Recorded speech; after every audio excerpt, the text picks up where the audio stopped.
It's crazy to think that a game against Georgia Tech would be the most critical game of the season. But hey, folks, that's exactly what it is. You are Locked On Boston College, your daily podcast on the Boston College Eagles, part of the Locked On Podcast Network, your team every day.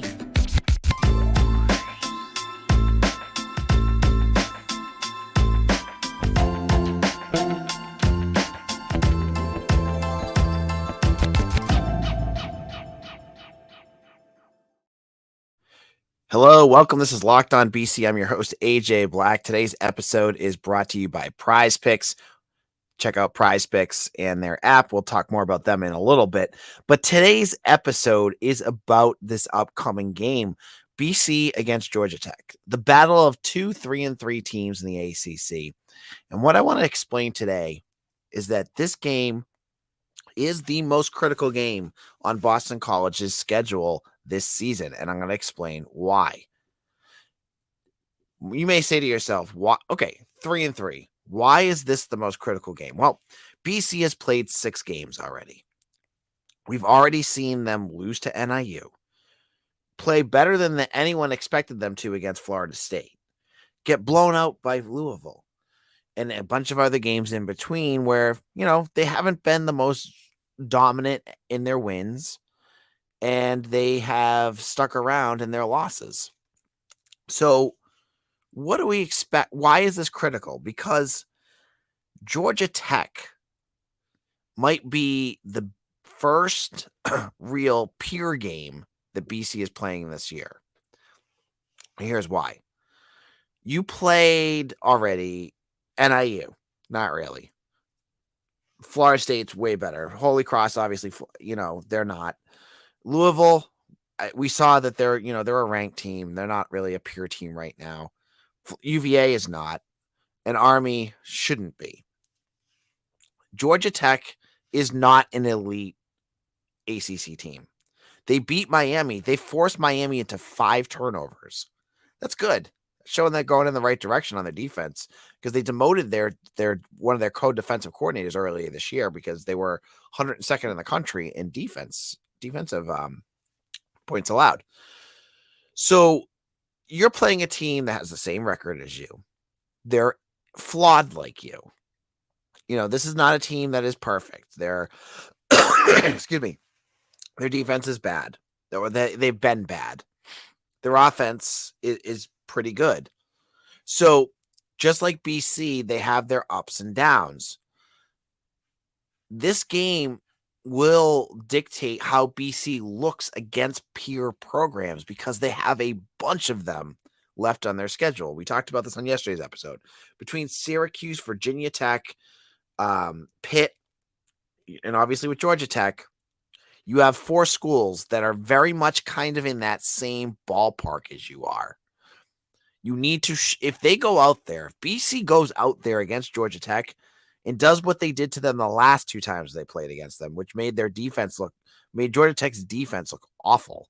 And hey, they were Brent Key's defenses, I think, in both years. Then BC could be in good shape for the end of the season.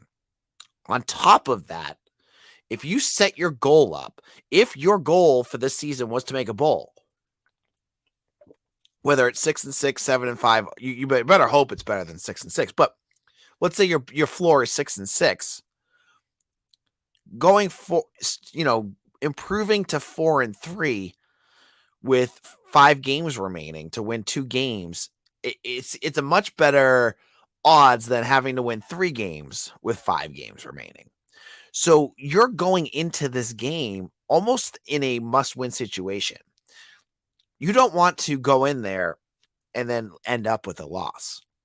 Boston College has to play very well. They have to win this game. And there's things about Georgia Tech that worry me about Saturday's game. It's a road game. Hafley has not been the best road coach. I don't know what his record has been. I know you had, obviously just one ACC win last year. But winning on the road's tough. Winning against, a team on the road is tough. And I got to imagine that in Atlanta, the Yellow Jacket fans are feeling pretty good about this team after they upset what was then undefeated Miami. That must feel good. And the fact that they held them to 10 points, 5 turnovers, that must feel good. So there's definitely a sense of momentum that they have there. The other piece that makes me worried about Saturday's game is Haynes King. Now, Jeff Hafley in his press conference today said that his pass defense is much better. And maybe that's the case. He says that in their last 2 games against Army and UVA that, they're number 48 in the country right now. I don't really read much into those stats because BC really hasn't played a lot of good passing offense. They've played, Florida State, which, their credit, they played pretty well against, and Louisville, which they played awful against. So I don't know what is going to show up for BC in this game against a quarterback that's thrown for 1,600 yards, 16 touchdowns, and 6 interceptions. They're going to have to play well. This defense is going to have to play well if they're going to slow down this Georgia Tech offense, who's scoring about 30 points a game too. So all these things kind of, go into this glob. They go into this mush of how we're looking at this game. And I still have not been able to wrap my head around what I think about this game. Who would I pick to be the favorite? Because both teams have flaws that the other team can expose. I think Thomas Castellanos is going to be able to run for a lot of yards against Georgia Tech. I also think Haynes King could probably throw for a lot of yards against Boston College. So that's going to be a big thing to watch for. But in the end, it is absolutely critical that Boston College wins this game. It gives them serious momentum. It would be 3 wins in a row heading into a game against UConn where you could technically win your 4th game in a row. And I know BC fans don't want to hear about it after last year, but a nice 4-game winning streak would give you some momentum in a lot of areas and really get yourself off of that pile of, oh, that's just BC. They're the worst team in the ACC, blah, blah, blah, blah, blah. All of a sudden now BC would firmly wedge themselves in the middle with some potential with games against like Virginia Tech, Syracuse, and Pitt coming up to make some noise. But you got to beat Georgia Tech first. You got to go on the road. You got to go to Atlanta and win this game. Now, in a moment, Jeff Hafley spoke to reporters on Monday, had some interesting updates and 2 really big keys that came up, including injuries and how his staff watched film and made some evaluation choices that I'm interested to see where he goes from here. We'll get to that in just a moment. Now, have you checked out Locked On ACC yet? You haven't? I've talked about it a lot here on Locked On Boston College. And you need to get on that right now because Candace Cooper and Kenton Gibbs are the GOAT when it comes to talking ACC sports. Check out Locked On ACC wherever you get your podcasts. Now, these days, every new potential hire can feel like a high-stakes wager for your small business. It's critical. You want to be 100% certain that you have access to the best qualified candidates available. If you have a job and you're looking to find somebody, you need to check out LinkedIn Jobs. LinkedIn Jobs help you find the right people for your team faster and for free. The best part of LinkedIn, and this is what I love about them, they're simple. All you do is add your job in the purple hashtag hiring frame to your LinkedIn profile. You spread the word that you're hiring. With simple tools like screening questions, it makes it easy to focus on candidates with the right skills and experience so you can quickly prioritize who you like to hire right away. It's why small businesses rate LinkedIn Jobs #1 in delivering quality hires versus leading competitors. LinkedIn Jobs help you find the qualified candidates you want to talk to faster. Post your job for free at linkedin.com/lockedoncollege. That's linkedin.com/lockedoncollege to post your job for free. Terms and conditions apply. This is Locked On BC. I am your host, AJ Black. Hope you guys are all having a great day because I certainly am. As BC football is back this week, and we got to talk to Jeff Hafley for the first time in 2 weeks on Monday and get to hear a little bit about where the program is. And in between, some of his talk and, he's feeling great about his program and all that, which you hope he is. But he says his players feel better, like they can win these games more than that. He's got his players believing that they can win the games. They don't need to tell it to them, which is good. Whatever. But I'm not talking about that. When I listen to these press conferences, one of the things I want to hear every single time is injury updates. And sometimes it takes a while. I get it. Sometimes Jeff doesn't give the most detailed answers on these because, he doesn't want to give out answers. So there are 3 major injuries to watch for. And one of them I honestly forgot about until he mentioned it. And they're going to have critical roles in whether they play against Georgia Tech on Saturday. So the most important to me, and the most I think is important to the team, is left tackle Ozzy Trapilo. Now, Trapilo played, 15 snaps against UVA, didn't play at all against Army, and I'm not sure where he's at right now. He has participated in practice. We found that out today, which is a good sign, with Jeff Hafley saying that he hopes he'll be a full participant for tomorrow. I would love for BC's offensive line to get back to 100%. No offense to Jack Conley. And, we've been hard on him on this podcast before, but he had a hell of a game against Army. He had a very, very good game. So I want to make sure I credit him when credit's due. He had a good game.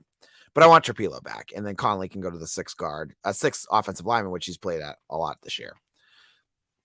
You have him back, okay? So that's where your offensive line is looking like. Good.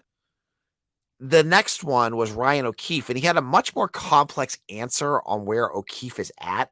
Now, remember, Ryan O'Keefe was hit and injured in that UVA game. They had to take him on a stretcher. He ended up at Mass General, where he was held for observation, but then returned back to campus the next day. It was a scary injury, one of the scariest ones I think I've ever seen. Wes Davis was the other one I remember that was really scary. But so we're wondering if he's going to be back. It sounds like, they're hopeful. I can't get a read on whether he's going to be back or not. Now, they said they want to make sure that he's ready for it, that they're going to have doctors check on him, and they're going to continue to monitor him. To me, that strikes me as he's not ready yet. And honestly, if they need to keep him off, that's okay. The BC's got enough offense to make sure O'Keefe takes care of himself before he comes back. So that's another one. And, if he can't go, you have Bond, you have Jaden Williams if you need him. Dino Tomlin, I think, has been getting the bulk of snaps. Those are the 2. Now, the third one is the one I totally forgot has been hurt, is Kai Robichaud. Now, Hafley gave some details, and maybe I just missed it. Sometimes I miss pieces of the press conference by just, zoning out or whatever. I swear I don't do it on purpose, but I guess he said that in the Army game, he was only there for emergency use. He was in a boot against UVA, so he didn't play that game. Then against Army, he ended up, I think, getting the big snaps down the stretch, but he was only supposed to be used for emergency use because of a foot injury. Now, according to Hafley, he's good to go. So that one is 100. Like, it seems like it's much more set in stone that, you're going to get Kai back. He's going to play. You're going to have him and Garwo, who I think are your best backs right now. Alex Broom has had a couple good runs here and there, but more in terms of consistently, it's been Garwo and Robichaud. Those have been the 2 guys that have done what you need them to do.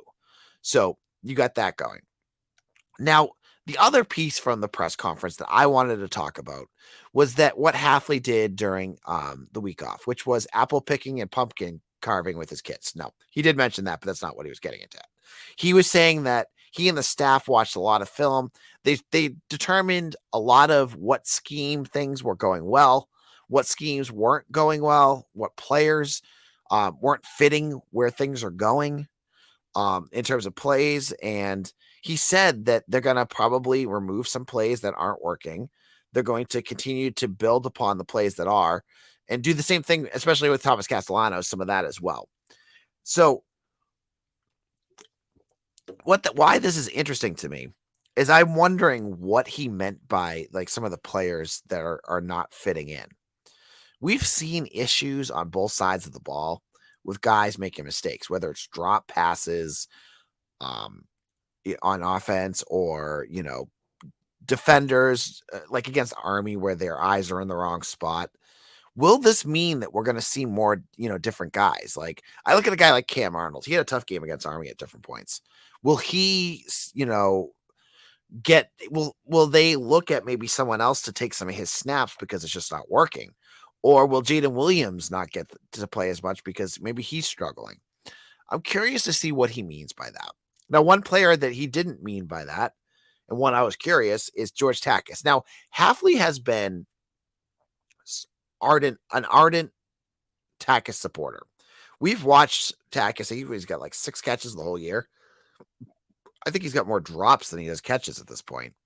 But Hafley has really stayed firm with what he does in the pass blocking game.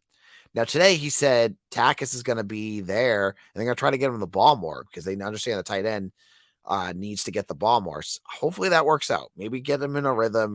He won't drop as many passes, but I'm a little scared by that, I got to say. So that kind of just wraps up what Hafley had to say. There was some other stuff in there, but nothing really like earth shattering. So I just wanted to get you some updates from the press conference. Now, in a moment, we're going to switch lanes here. We're going to go into we're going to look at hockey. We're going to look at basketball. There's some news from both, and I want to get into what that means in just a moment. Now, have you heard me talk about PrizePicks? If you haven't, you need to, because PrizePicks is the most fun I've had, winning up to 25 times my money this football season. You just select 2 or more players, pick more or less of their projected stats, and place your entry. It's quick and easy to use. I can pick it up and do it right now. And what I love, I'm recording this on a Monday night, and there are already picks up for next week. And I was looking, I was like, wonder if Zay Flowers is on there. Yep. You can get Zay Flowers at 55.5 receiving yards. And I was looking at Stephon Diggs against the Patriots. The Patriots are terrible. That's been my theme in a lot of these discussions, is the Patriots are terrible. So I could also pick Stephon Diggs and go over on that too. Now that's so simple. You make your picks, you go, boom, easy to use. And with the PrizePicks reboot policy, your entries stay in play even if one of your players get injured. For NFL games and college football top 25 matchups, if you have a player who exits the game in the first half and does not return in the second, that player is rebooted. PrizePicks is the only daily fantasy platform with injury insurance. I hate having players go down. In fantasy and PrizePicks, they cover you, and you got to love that. So go to prizepicks.com/lockedoncollege and use code LOCKEDONCollege for a first deposit match up to $100. Again, go to prizepicks.com/lockedoncollege and use code LOCKEDONCollege for a first deposit match up to $100. PrizePicks. All right, Locked On BC here, AJ Black, and we are talking now about basketball. If you guys are like me, you're getting super pumped about this upcoming season, and I can't wait to see what BC can do. Now, the biggest hope is that Quentin Post is healthy. We don't need another repeat of the beginning of last year, and Post obviously is the key to this BC team. Well, I was reading KenPom.com is a statistical rating service. A lot of college basketball heads love it. And it's good stuff. You can get, their predictions for games. You can get all the ins and outs of your team. And I had to say, I was disappointed because, and it's not just KenPom, but a lot of folks are still putting BC near the bottom. KenPom had him as 128th, only above Notre Dame, who just had a mass exodus of players. I don't get it. I don't get BC was a 500 ACC level team last year. They lost Mekhi Ashton Langford, which is, I guess, is bad, but you got plenty of guys that can do what he does. You lost TJ Bickerstaff, who cares? And not who cares, but his skill set, I think, isn't that big of a deal. And DeMar Langford was a bench player by that point. I don't know how they could put BC below Louisville, who, they got Sky Clark, who I guess is going to be fine. but they were a disaster last year. Are they going to magically just fix that? And maybe they are. Maybe I'm just wrong, but I look at what Louisville has to do to get to that next level, and they got a while to go. And a lot of the folks I know and different reporters I talk to, they don't think that their coach is the right guy. So I'm a little skeptical that they're behind Louisville. Florida State's kind of in the same ballpark. Now, they had injuries, a lot of injuries last year. But they were a lot worse than BC was last year. So, I guess it's just haters got to hate, right? And BC's just got to prove it. BC's been irrelevant for so long. The fact that they might be able to man a team that could make some noise in the ACC, you have to be skeptical about it until they show it to you. Jeff Goodman, we said on a previous episode, was very high on Boston College. And I see that as a good thing because Goodman's a notorious BC troll, and he thinks BC's going to look good. But we got to wait to see. And they get to play Fairfield on November 6th. Now, news about that game, too. Fairfield just fired their head coach. So that could be your what the heck happened game because aren't you when you're looking at what they're going to be able to do, I don't know. I don't know what Fairfield's going to look like with a new head coach, a month before the start of the season. So that's basketball. Now hockey beat LIU. We said that this weekend. And when you're looking at what this team is able to do, they got rated by Usco Hockey, which is one of the major hockey promotion publications out there, and they're up to 3rd in the country. I honestly think it's kind of low. They're going to face number 2 Denver though this weekend. Denver is coming to BC. This is going to be one of the biggest hockey games in the last couple years for BC because the Eagles are playing at a high level already. They're not even playing at the best that they can play, but they have to beat Denver. I can't wait for this. I love college hockey. It makes me excited. And I've missed good college hockey from Boston College, and it's back.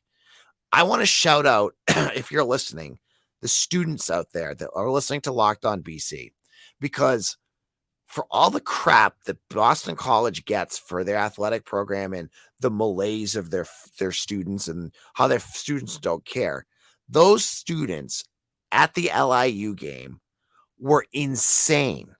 They showed up. They were loud. They were chanting. They were going nuts. So I think that is a perfect example of what BC sports can be like if you win. I mean, I'm older, right? I was there during the Jared Dudley years. I saw what basketball was like. I was there during the Matt Ryan years. I saw what football could be like. You just have to put a good product out there, and BC students will be there. They will support you heart and soul, and they did it for that hockey team. And hopefully they'll be there again next week to support them in the biggest game of the season for hockey. But I want to shout them out. That was awesome. That made me proud to be an alumni, proud to root for BC, and proud to talk about it with all you guys. So I'm going to head out now. My voice, again, it's good. It's getting better, but I'm losing it as I talk for 25 minutes. This is AJ.